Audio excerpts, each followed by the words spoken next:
It's great to have you here. This is you an very much. incredible film. Thank you very much. First of all, you actually finished the film last year. You're right. What were you responding to when you wrote that script? I mean, it's unfortunate that at that time this script was very relevant. We had a few Canadians that had actually gone overseas and had joined ISIS, and so there was a lot of talk internally within Canada as to what would drive someone to actually throw away their entire life, everything they know, and go overseas and fight for what we consider to be a death cult. And so it was written at a time that was very relevant to the Canadian landscape. I had known personally of people who had actually gone over at that time specifically, and it's sad to say that the film actually is still very relevant. A year later, the topic now is becoming even more relevant. And it's, for me, it's about really trying to touch the core issues of what I see to be a small but growing problem. And you said it in Toronto. Right. Why did you want to tell that specific story? I think the story of the Canadian Muslim is a very unique one, but it does have a lot of parallels with many Muslims living in North America, simply because there are a lot of interesting issues that are at play. You have issues of isolation, issues of alienation, the rise of Islamophobia is really playing into this culture of fear that's been created, this fear mongering that's happening on both sides. You have these, crazy, radicalized fundamentalists on both ends claiming that there's a war happening. And so for me, it was really trying to explore that intersection. What about the people that are caught in the middle, and how does this affect their actual lives? Was there anything about the social conditions in this city that you wanted to explore that can lead to radicalization? I think Toronto in and of itself is probably a better place for Muslims, or a better place for communities to thrive, because there is such a large sense of multiculturalism. Not to say that we're perfect, but I think that, for instance, other places like out west, you see there's there has been an issue in places like Calgary in the past. And I think partly due to the nature of the people in Calgary, maybe not as multicultural, not as diverse, there is a little bit more tension with different ethnic groups and societies there. So perhaps that may have been an issue out there. I don't know if Toronto is the the boiling pot for a problem like this, but it definitely does have its issues as well. We heard you in that poem there, Condemning ISIS, and as well in this film. Why is that important to you right now as a message, as an artist?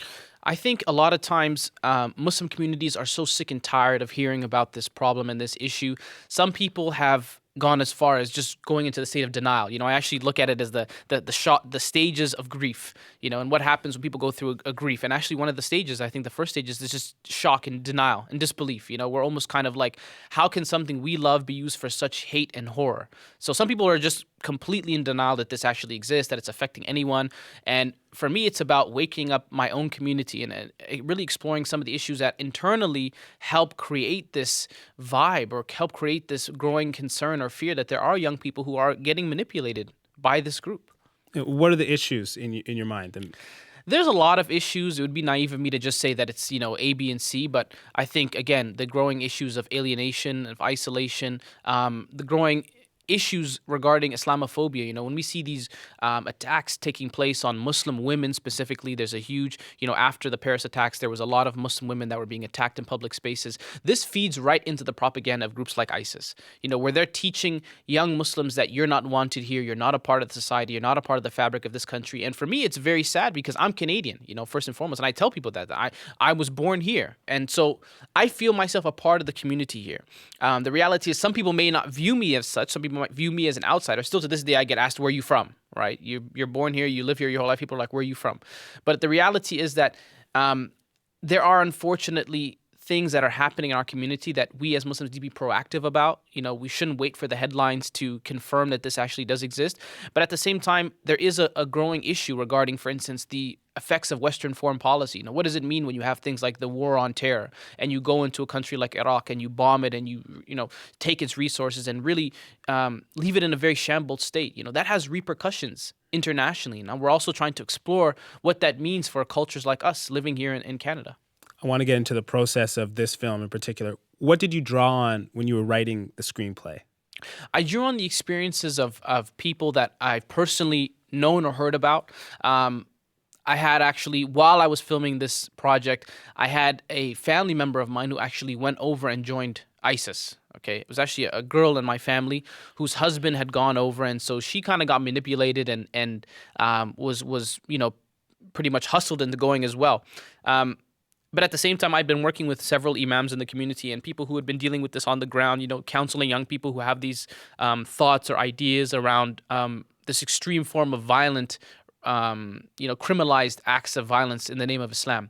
And so speaking with a lot of the imams and trying to get personal accounts of stories, and also looking at, the tension some of these young people feel, and in the world they're living in. It's a very weird, secluded world. A lot of them are, they don't interact with the Muslim community. They're not really engaged in many of the Muslim community's affairs. They're mainly focused online. They live kind of in a bubble, in a hub, where they're just hearing and talking to people who are thinking the same thing they're thinking. Mm-hmm. So there are a multitude of issues that affect these young people, not to mention, like I said, the effects of Western foreign policy. People see what's happening in Iraq. They see what's happening in Afghanistan. They see what's happening in Palestine, and it makes them very angry, right? And they go look for answers online, and they go look for answers. They go look for ways that they feel they can help this problem. It's almost like a very perverted sense of social justice they feel like they're engaged in, right? They see an issue, they see a problem, and they want to solve it.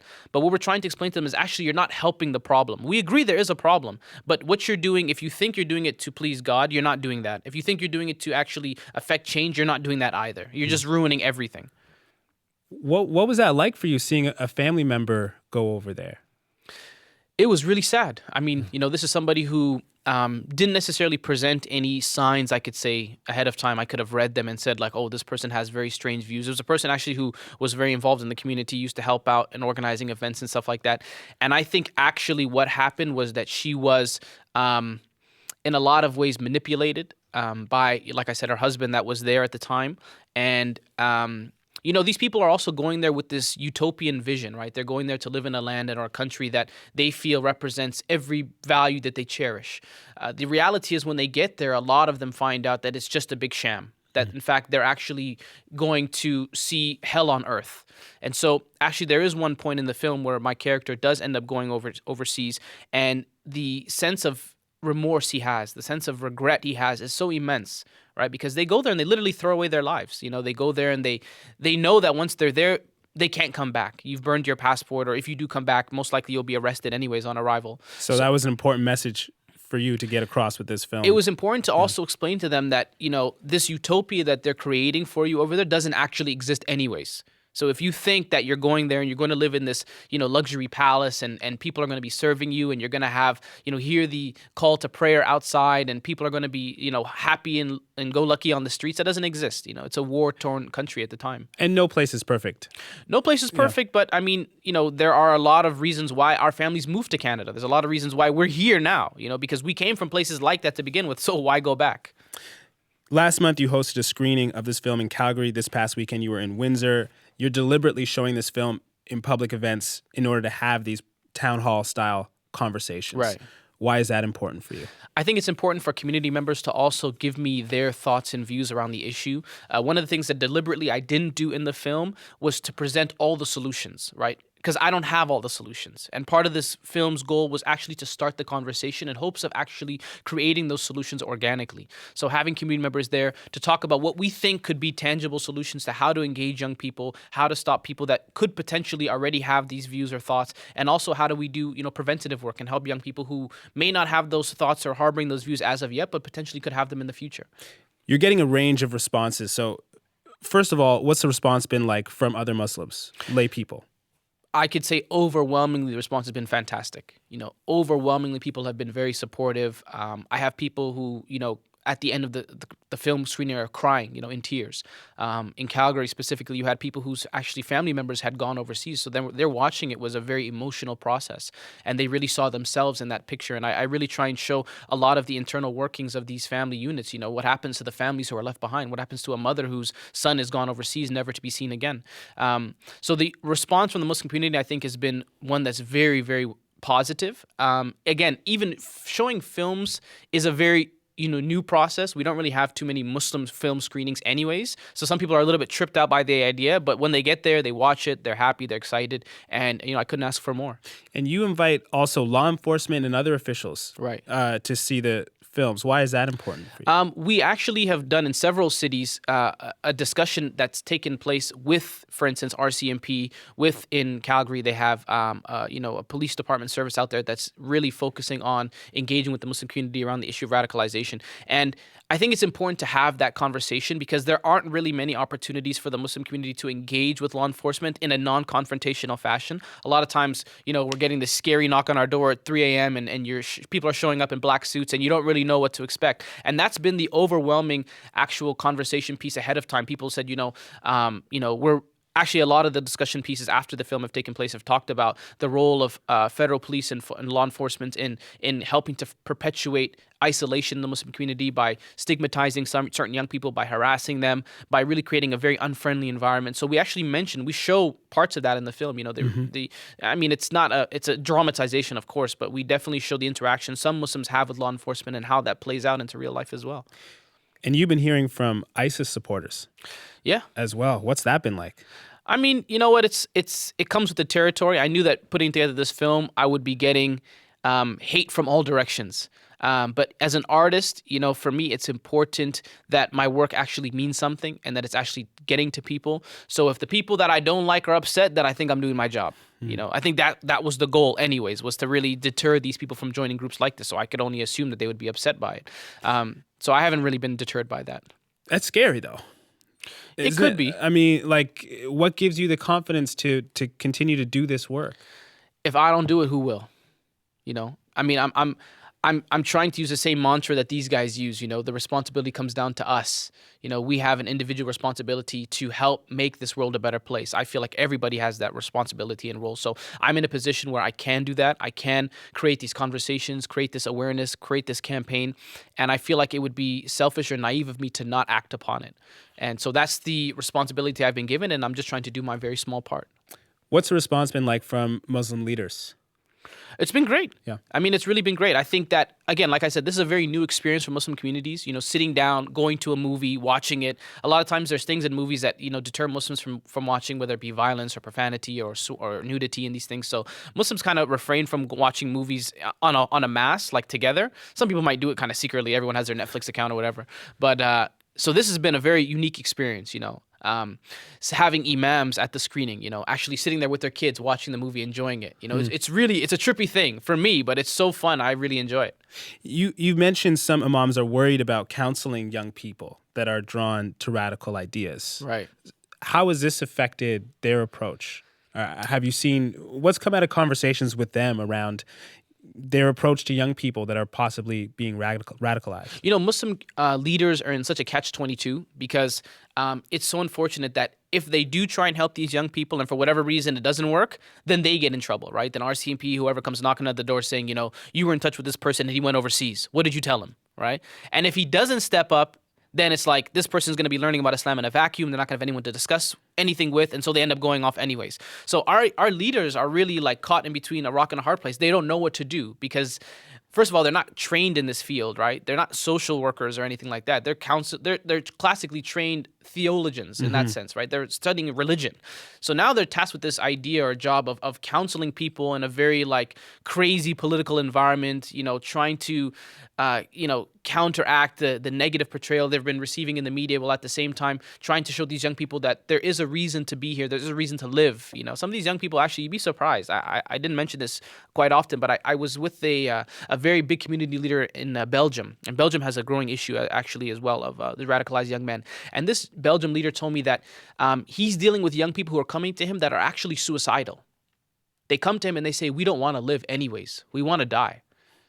And so they say, in our community, we can't commit suicide. But if we go there and we die, then, we're martyrs and people will celebrate us and it won't look bad on our families. If we just go in our room and hang ourselves, it'll be a big shame, right? So you're dealing with people that have a multitude of crazy, complex issues going on in their minds. And these imams now are sitting in front of them being like, I learned I learned from a holy book. How does that apply here, right? And our leaders are just being put, like I said, in this very tough position, and it's unfortunate they're not really getting the support that they need, and they're in fact getting more hate and stigmatization if their counseling, for instance, doesn't work the way others would like to see it work.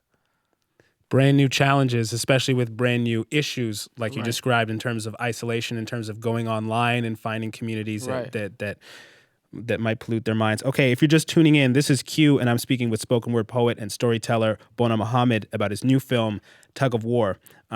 You touched a little bit on Paris and also the response to Paris. Right.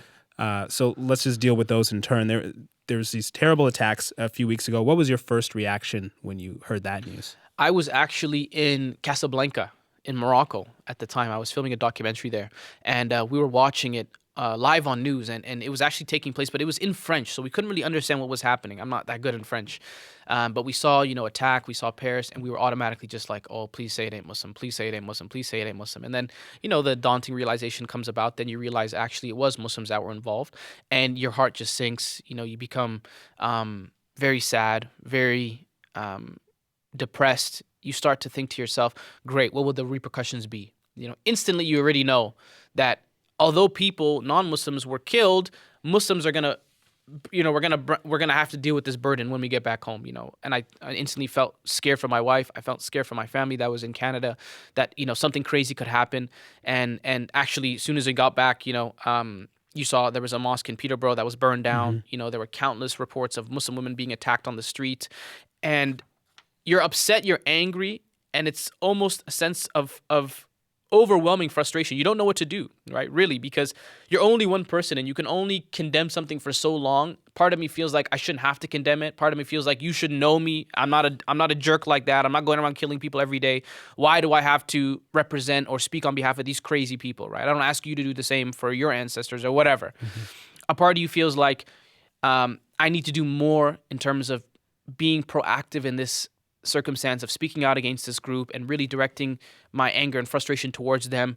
But again, Muslim youth specifically, I feel like, are very confused, right? Because they have to go outside every single day, especially young girls who wear hijab, and they become the spokesperson for a religion comprised of 1.7 billion odd people, right? And so every day they're going to school and they're answering questions from their classmates. What do you think about ISIS? And it's kind of like, great, like.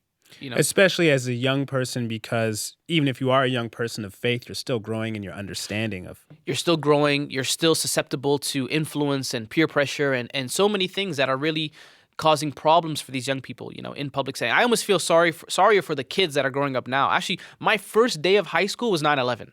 My first day of high school was 9/11. It was such a crazy time. People can't remember 2001 when it just happened. Before that, nobody even really cared about Muslims, right? It wasn't like we were on the big scope in the Western world. But as soon as 9/11 happened, I remember walking into class. My last name was Mohammed. I didn't know anything about my own faith. All of a sudden, I became the spokesperson for Islam. What do you think about September 11th? What do you think about New York? And I was like, I don't know. Like, oh, your religion says this. You didn't know that? I was like, no, I didn't know that. And you just automatically on the defense, right? And that can do a lot to the psyche of a community, a generation growing up. You're consistently needing to defend yourself. That has repercussions. It has repercussions in terms of how you even view your identity, right? When you consistently need to defend yourself, you feel less and less welcome. You feel less and less a part of the fabric of society, and that cycle repeats itself. People who feel less on the part of the fabric of society, they become more isolated, they become more distant, and more susceptible to groups like ISIS. So it's a very sad cycle. I wish we could continue this conversation. I have one last question for you. Why is Islamophobia something all Canadians should be concerned about? Because we've seen actually that there is a history of discrimination in this country. And of course, we can talk plenty about our neighbors in the U.S.